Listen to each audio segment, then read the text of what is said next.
ok អ្នកនរគ្នាប្រហែលបាទប្រយ័ត្នគង់ទ្របគង់វងប្រយោជន៍យូរបាទអូខេអ្នកនរគ្នាប្រើកុំព្យូទ័រមួយប្រហែលខែប្រហែលឆ្នាំធ្វើការសម្អាតម្ដងបាទកុំព្យូទ័រគឺដូចជាមនុស្សយើងអញ្ចឹងបាទជាក់ស្ដែងដូចបងប្រុសនេះគាត់យកម៉ាស៊ីនមកឲ្យខ្ញុំសម្អាតឲ្យបាទតែតើតើនឹងម៉ាស៊ីនអ្នកនរគ្នាប្រើអ្នកនរគ្នាមើលដីទៅដីច្រើនអ្នកនរគ្នាធ្វើការសម្អាតវាចេញម្ដងទៅបើសិនជាយើងអត់សម្អាតទេម៉ាស៊ីនរបស់យើងក្តៅវាអាចឆេះហើយមួយទៀតតែតើនឹងទឹកត្រជាក់នៅលើ CPU នេះគឺមិនថាតែ laptop មិនថាតែ desktop ទេគឺយើងធ្វើការ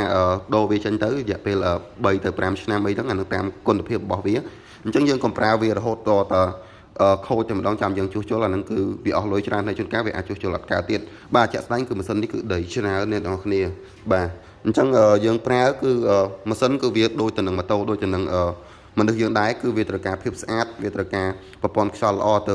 ម៉ាស៊ីនរបស់យើងបានដើរធូរអញ្ចឹងយើងកុំចាំដល់វាខូចចាំយើងយកទៅឲ្យជាងមើលអាហ្នឹងគឺវាច្បាស់ណាស់គឺវាអស់លុយច្រើនហើយជួនកាលគឺវាធ្វើអត់កើតទេគឺយើងបោះម៉ាស៊ីនចោលតែម្ដងបាទអញ្ចឹងយើងរៀនសន្សំសំចៃយើងរៀនតាមដានរៀនពិនិត្យវាទៅកុំប្រើវាឲ្យតតែវាគាំងអូខេតែតទៅនឹង fan នេះក៏ដូចគ្នាអ្នកនរគ្នាអញ្ចឹងយើងមើលទៅគឺវាមានដីអញ្ចឹងយើងធ្វើការសម្អាតវាចេញទៅបាទសម្រាប់អ្នកដែលនៅម្ដុំចំចៅគឺអាចយកមកឲ្យខ្ញុំសម្អាតឲ្យសម្រាប់សេវាគឺសមរម្យទេអ្នកនរគ្នាហើយសម្រាប់អ្នកដែលនៅកន្លែងឆ្ងាយគឺអាចយកឲ្យហាងចិត្តអ្នកនរគ្នាសម្អាតបានដូចគ្នាអូខេអរគុណច្រើនជួបគ្នានៅវីដេអូក្រោយទៀតបាយបាយ